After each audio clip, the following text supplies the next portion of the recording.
बिस्मिल्लाहिर्रहमानिर्रहीम।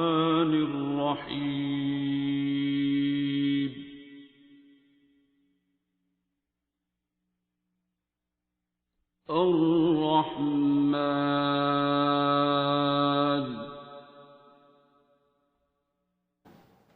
जी तलहा जी अपना तारुफ कराएं। मुद्दों बाद आज आप आई हैं। पीएचडी शुरू की है या नहीं की है? जी मेरा नाम तलहा अहमद है। करीब कर ले। तलहा अहमद, वो आधे बंदे वो इसलिए ढूंढी जा रहा था कि तलहा अहमद कोई लड़का होगा बीच में, वो ढूंढ रहा होगा ना। अच्छा जी जी मैं ऊंचा बोलो, ये आवाज़ या तो माइक तुम लोग दुपट्टे पे एक लगा दिया करो। अनिका जी ने हेल्प कर दें या ये खुद लगा सकती हैं, बड़ी आले फाजिल है। ये छोटा माइक जो हाथ में पकड़े हुए क्लिप्स यहाँ दुपट्टे के पास लग जाएगा शायद। ऊंचा करके ज़रा करीब करके चेहरे के पास। अच्छा मेरा इंट्रोडक्शन सूरत रहमान के साथ 2010 में हुआ था। तब मैं डॉक्टर साहब से नहीं मिली हुई थी, ऑनलाइन बस सुना था मैंने इसके बारे में। हमारे घर कोई मेहमान आई थी, उन्होंने बताया था कि सूरत रहमान जो है उससे उनको फ़र्क पड़ा है किसी चीज़ से। और मेरी शादी अब ज़िरवा या इस तरह के और बच्चे जो हैं जिनकी चीखों की आवाज़ें भी आप आती हैं, जब से लोग कह रहे थे ना कि हमें सुकून मिलता है, ये कई बार मुझे मैसेज करती है किन को सुकून मिलता है, मुझे क्यों नहीं मिलता, या ये सूरह रहमान से मैं क्यों नहीं ठीक होती, या मैं आपके पास आके ख़राब हुई हूँ ठीक नहीं हुई, तो इनका क्या करें? सर ये तो आप ही बता सकते हैं इनका क्या करना है, मैं क्या बता सकती। मैं तो खुद अपने आप से शर्मिंदा हूँ, जो ज़िंदगी की जमा पूंजी थी उड़ा चुका हूँ। चलिए आप मेरे से क्यों पूछ रहे हैं ये? तो काफ़ी दिन तू रिसर्च माइंडेड है ना, तो काफ़ी सोच के आई है, शायद काफ़ी देर बाद आई है। कुछ भी सोच के नहीं आई सर, मैंने तो बहुत देर पहले आपको मैसेज किया था, लेकिन बस वो शायद मिक्स हो गया। जाहिर आप पढ़ते नहीं हैं मैसेजेस वगैरह, तो नहीं, मैं इत्तेफाकन पढ़ता हूँ, वो इतने ज़्यादा होते हैं कि जो कोई सामने आते हैं वो मैं जवाब दे लेता हूँ, या टाइम जितना मिलता है। बस वो फिर तो कई बहुत लंबे लंबे होते हैं। मैं ये ज़िरवा नहीं, काफ़ी अपनी तकलीफ़ के कोई 8-10 मैसेजेस किए हुए थे पूरे हफ्ते के, मैंने आज देखे, अभी भी नहीं पूरे देश का, बीच में कॉल आ गई फिर वो रह जाते हैं। इसी तरह और भी काफ़ी लोगों के। मैं इन लोगों को इसलिए सामने रखता हूँ कि ये मेरे फेलियर हैं, जो मेरे फेलियर हैं, मुझे अपनी औकात में मैं रहता हूँ कि मैं इनकी तकलीफ़ ठीक करने के लिए बढ़ ही गई शायद मेरे पास आके, या ये बेहतर नहीं हो सके, या मैं नहीं कुछ कर सका इनका। और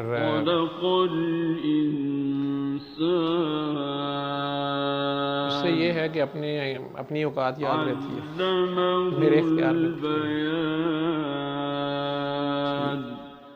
लेकिन आप बताएं आपको क्या मिला? क्या बताऊँ? सूरह रहमान से आपका ताल्लुक शुरू हुआ, आपने इससे अच्छा क्या मैंने मिला या नहीं मिला, या आपको इस दुआ में क्योंकि क्या क्यों दुआ कराती है? गुस्सा गुस्सा मेरे साथ ऐसा क्यों हुआ, वाई मी, वो जो था एक चाइल्डहुड ट्रॉमा था। फिर a lot of things happened। फिर उसके बाद शादी के इश्यूज थे। फिर जब आई लाइक 6 साल एक्चुअली 7 साल उस वक्त हो चुके हुए थे। 2003 में मेरी शादी हुई थी, and then doctor told me that we can never have kids. और डॉक्टर आयशा मलिक थी और डॉक्टर फ़खरुन्निसा हुआ करती थी, अब मुझे नहीं पता वो भी अलाइव हैं कि नहीं। She did every possible test, और मैं उस वक्त एक मेडिकल टूरिज़म कंपनी के साथ भी काम कर रही थी, और डिफरेंट डॉक्टर्स के साथ मैं उन्हें शेडो करती थी डिफरेंट पेशेंट कोऑर्डिनेशन के लिए। तो I started discussing my case with them as well, and they all told नहीं, there is less than 1% chance that if it could be possible और नॉट। फिर लेप्रोस्कोपिक हुई, और डॉक्टर फ़खरुन्निसा स्टार्टेड क्राइंग कि इतनी यंग एज में I tried everything, I kept trying कि शायद कोई रास्ता निकल आए, लाइक योर सिस्टम शायद स्टार्ट रिस्पॉन्डिंग। देन हैपन 2010 में मैंने रैंडमली किसी से सुना था सूरत रहमान।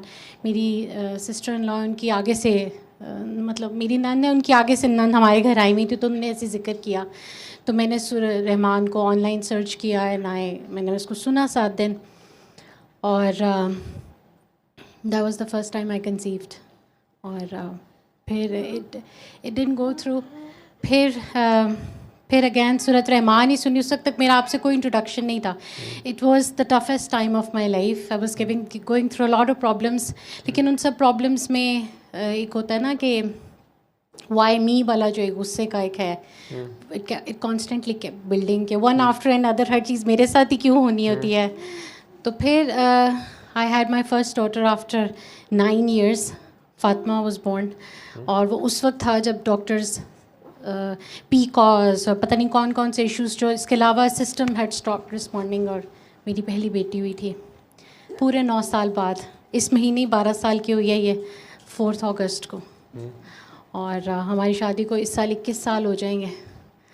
तो and then I had Zainab, फिर मरियम ज़हरा, फिर अली हसन के who doesn't stop talking. He is a chatterbox, he keeps talking all day. अब फिर मेरे हस्बैंड की जॉब का इशू था. It took a long time, 15 years, 16 years almost. And finally is got a job, माशाल्लाह. शुक्र है.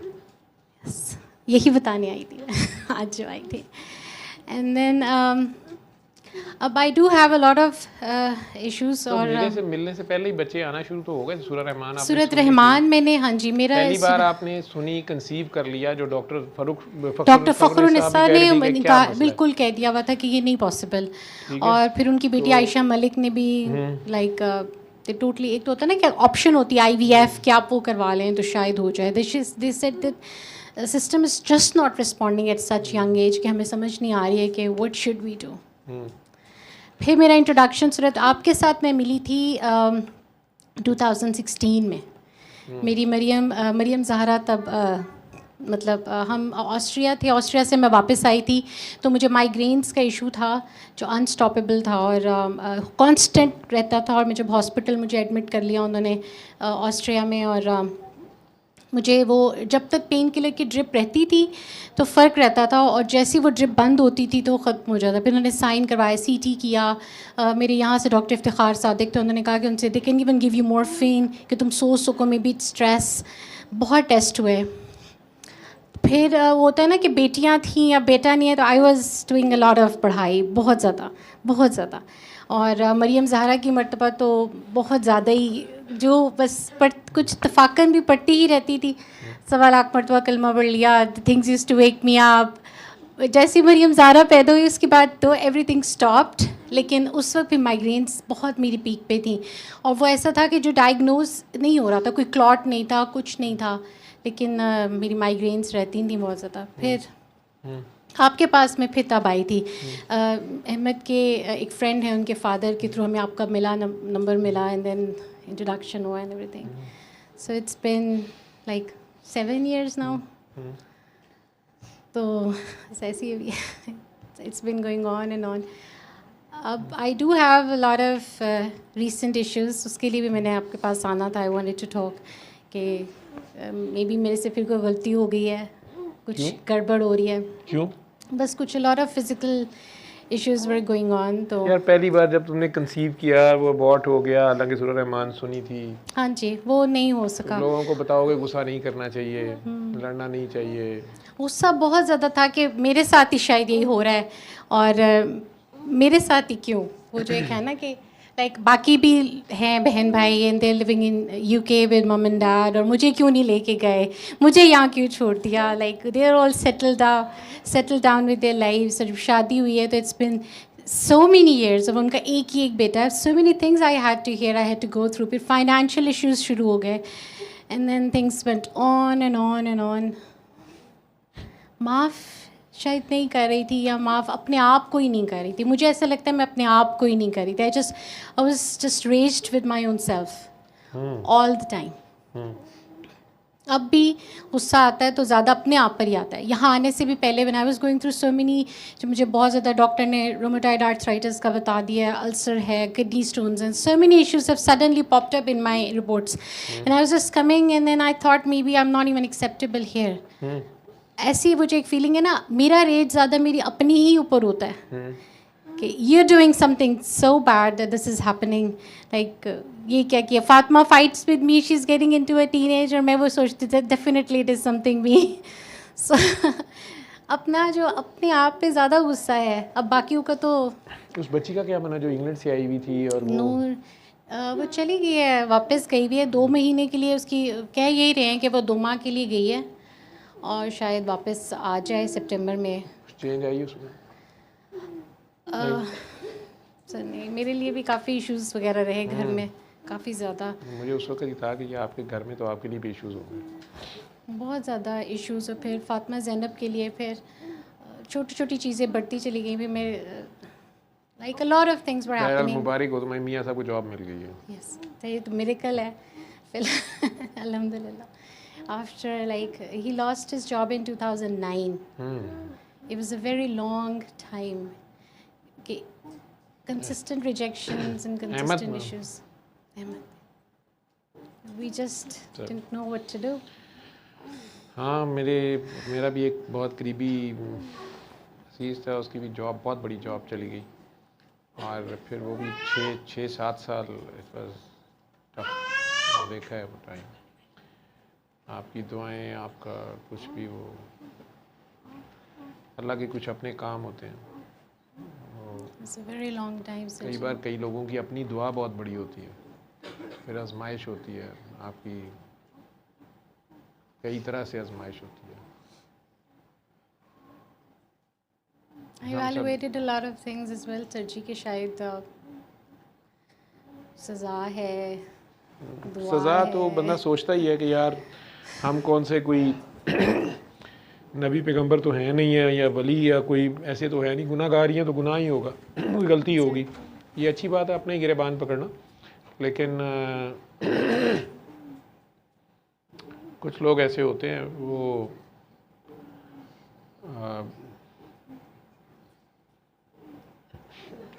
मैंने देखा पिछली बार जिस तरह अम्मा जी बोल पड़ी थी, हमारे घर में इस तरह ऐसे लोग होते हैं जिन्होंने कुर्बानी दी होती है। उनकी कुर्बानी ऐसी होती है कि वो किसी को पता भी नहीं होती। वो अम्मा जी की बातें अगर आपने सुनी होगी तो वो कह रही थी कि मेरा बाल पकड़ के बाज़ार में से खींच के सास अंदर लेके जाती थी और खींचते खींचते फिर दीवारों में सर मारती थी। बाकी घर की ख़वातीन जो दरानियाँ जेठानियाँ जो भी होती हैं या नंदें थी तो वो मारते भी थे, लेकिन एट द सेम टाइम वो कहती कि मैं तलाक इसलिए नहीं लेती थी कि मेरी 4 बहनें घर बैठी हुई थी और मुझे डर था कि उनके रिश्ते नहीं होंगे कि इनकी बड़ी बहन की तलाक हुई है। अब उन बहनों को पता भी नहीं है और मैं उनकी बाकी कहानी जानता हूँ कि बाद में जब वक्त गुजरा उन बहनों की शादियाँ हो गई, वो सारी की सारी अम्मा जी के डेडली अगेंस्ट हैं, अम्मा जी के को पागल समझती हैं, ठीक है। लेकिन अब down the road after 25-30 years अब वो लोग कहते हैं कि ये नाल कोई ये कोई मुवक्कल ने या पता नहीं कुछ पढ़ती है या पता नहीं अल्लाह तो ये बड़ा करम है, ठीक है, ये पुठियाँ भी सीधियाँ ने तो फलाना भी हमारे से ये बेहतर है।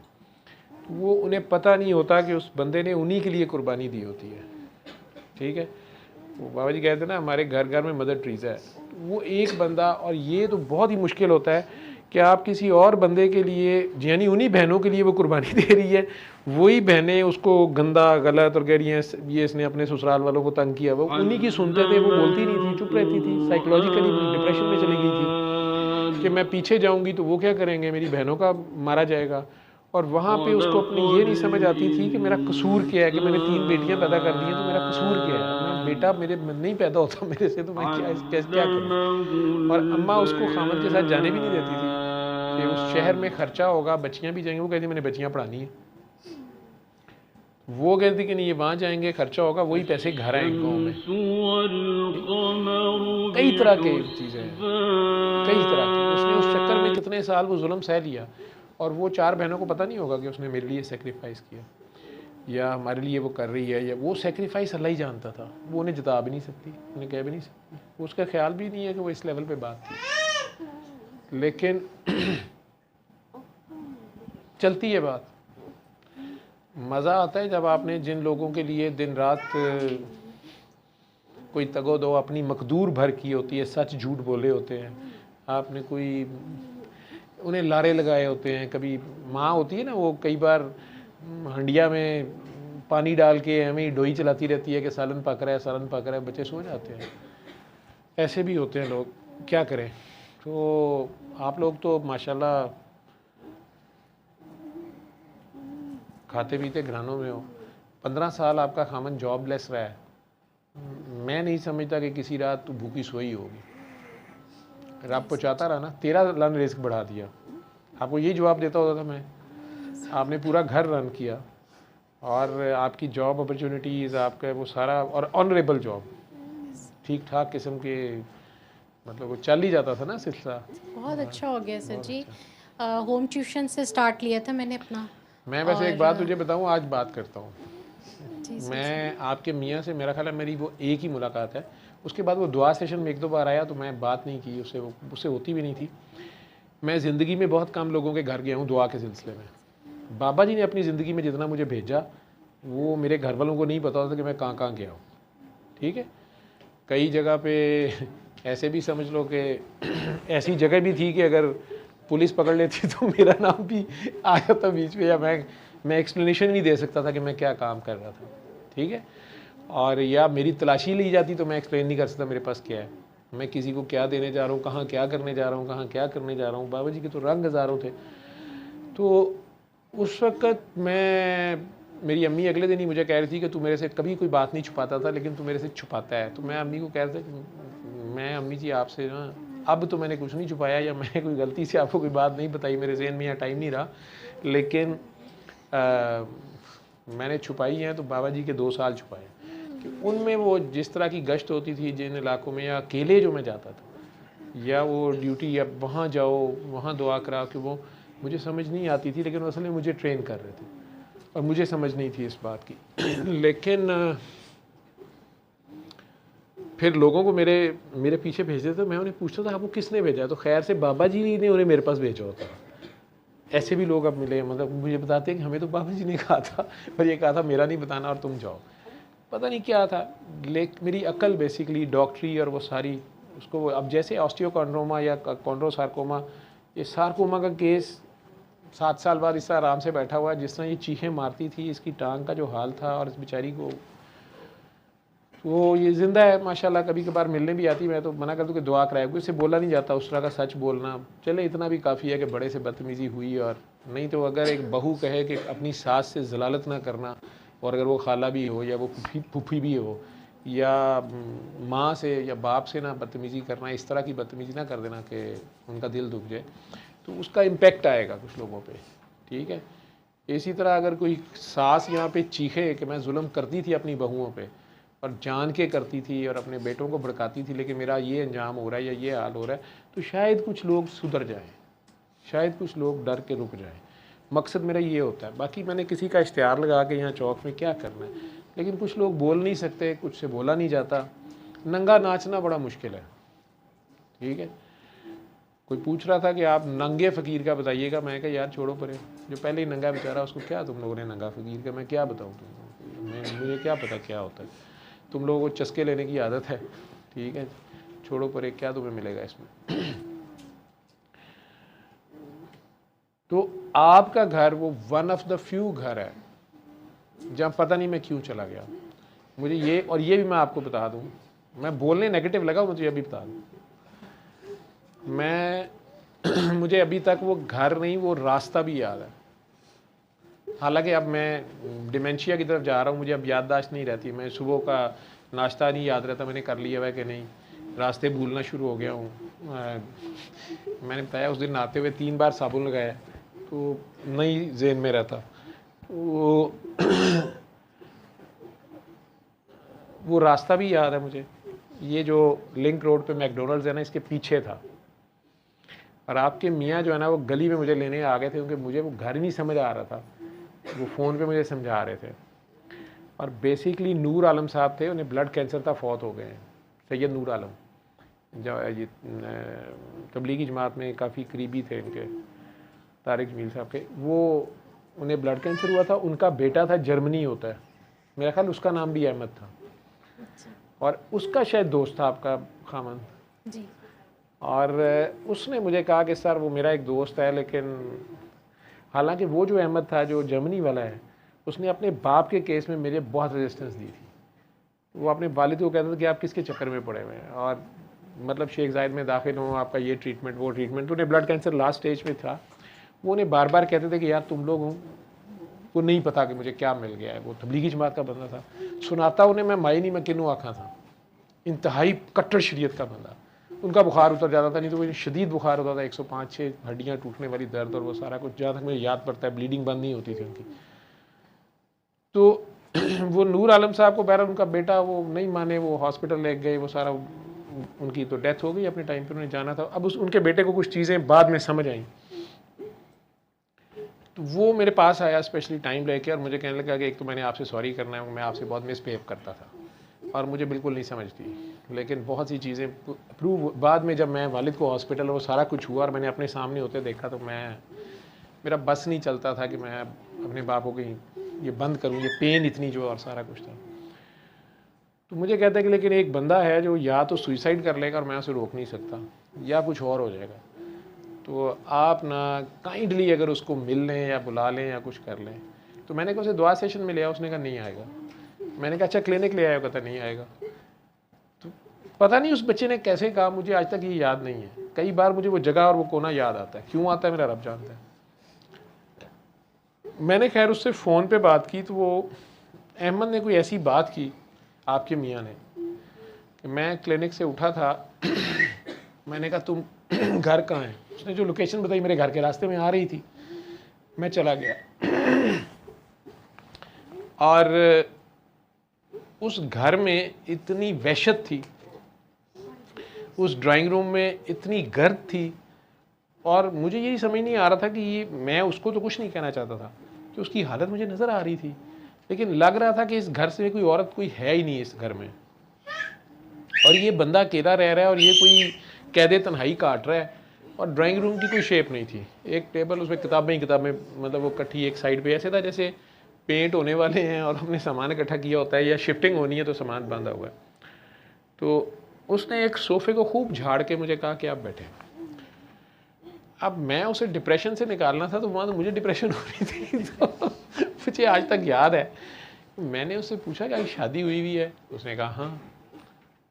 बीवी बच्चे हैं, तो उसने कहा कि शायद 3 हैं बच्चे या 2 बच्चे हैं, बेगम है, 2 बच्चे हैं, मेरे वालिद हैं, वालदा भी शायद थी उनकी, उसकी या वालिद थे। बहरहाल जो उसने बात की थी ना, बेसिकली वो बात तो मैं नहीं करना चाहता, क्योंकि उस तरह की बात फ़ोन पे कई और करेंगे कि फिर डॉक्टर साहब दौड़े आएंगे। तो उसने कोई ताना नहीं मारा था, उसने एक फ़िक्रा बोला था, तो मेरे लिए लाजिम था कि मैं उसको उसका जवाब उसके सामने दूँ और उसको पकड़ूं कि वो टाइम ऐसा था जहाँ से वो सब कुछ जा सकता था हाथ से। और मेरे अल्लाह ने मुझे दूसरी तरफ से इस तरह फंसाया हुआ था कि मेरे घर से मुझे फ़ोन आ रहा था और मेरा ख्याल है वाइफ को शदीद अस्थमा का अटैक हुआ था और मेरा बच्चा रो रहा था कि बाबा पहुँच जाए। तो मैंने रास्ते में वो गाड़ी उधर रोक ली और फ़ोन उसका अपना फ़ोन बंद करके मैं इस बंदे को डील करना शुरू हो गया। मैंने कहा आपने मुझे ये बात कही थी अल्लाह के बारे में, मेरा असल में वीक पॉइंट है अल्लाह। तो मुझे कहता है कि अगर मैंने गलत कहा है तो मुझे माफ़ कर दें। मैंने कहा नहीं, आपने गलत नहीं कहा, लेकिन मुझे ये लगा कि आपने ये कहा है, आप कहना ये चाह रहे हैं, लेकिन मैंने शायद ये सुना है। मुझे पता चल गया कि मेरा काम हो गया, ठिठक गया, मुझे देखता रहा। मुझे कहता मेरे पास कुछ, मैंने एक बात और करनी है। मैंने कहा दुआ सेशन में सर्विसेज हॉस्पिटल आना। ठीक है। कहता ये जवाब मैंने ले के छोड़ना है। मैंने कहा तुम्हें मिल जाएगा, तुम्हें आना वहाँ पड़ेगा। तो मैं वहाँ घर से निकल आया और वो अगले हफ्ते फिर आया भी, बल्कि 2-3 हफ्ते आता रहा। आप उस वक्त तक नहीं थी सीन में, ना मुझे पता था आपका। फिर आप क्लिनिक आई थी और आपने अपनी सर दर्द और वो सारी कहानी बताई। उसके बाद खैर से सर दर्द आपकी ठीक हुई नहीं हुई, लेकिन फिर बरखुरदार भी आ गए आपके, अल्लाह नहीं था उन्हें, और आप कोई 1-2 साल से आप गायब थी। तलहा अमूमन मुझे काफ़ी पहले मैसेज कर देती है कि सर मैंने ये देखा है, ये ऐसा होने वाला है। मैं इसको अमूमन कई बार आगे से कहता हूँ कि सब खैर है। तो नेशनल या इंटरनेशनल लेवल पे कभी कभार वैसे हो भी जाता है जो ये कहती हैं, या इन्हें दिखा दिया जाता है, अल्लाह जाने क्या है। मैं फिर इन्हें कहता हूँ कि बस तुम दुआ करो, ऐसे नहीं ऐसे हो रहे। लेकिन अब ये कुछ 1-1.5 से सीन से गायब थी। और आज या कल मेरे सामने आपके मैसेजेस आए ऊपर तले 2 बार, पता नहीं कैसे आ गए। दुआएं मांग रही थी ना सर जी, हम मिल जाएं। तो मैं कहा अच्छा तुम्हें लोकेशन भेज दी, मैंने कहा अच्छा आ जाओ।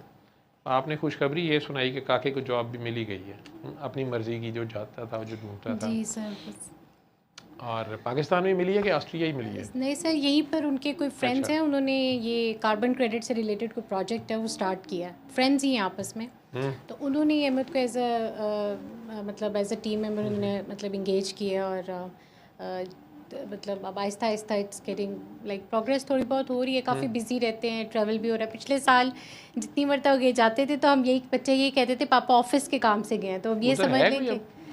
तो बंद कर दिए ऐसी? तो दरवाज़ा बंद कर दिए, कूलिंग उधर जा रही होगी। बस अब ट्रैवलिंग है उनकी काफ़ी है, और इट्स फाइन। अपनी फील्ड का नहीं है एग्जैक्टली, लेकिन जॉब मिल गई अच्छी, जॉब है, बिजी हैं, रोकड़ा आ रहा है। है। चलो सर सब कुछ मैं ही ले रही हूँ। ठीक।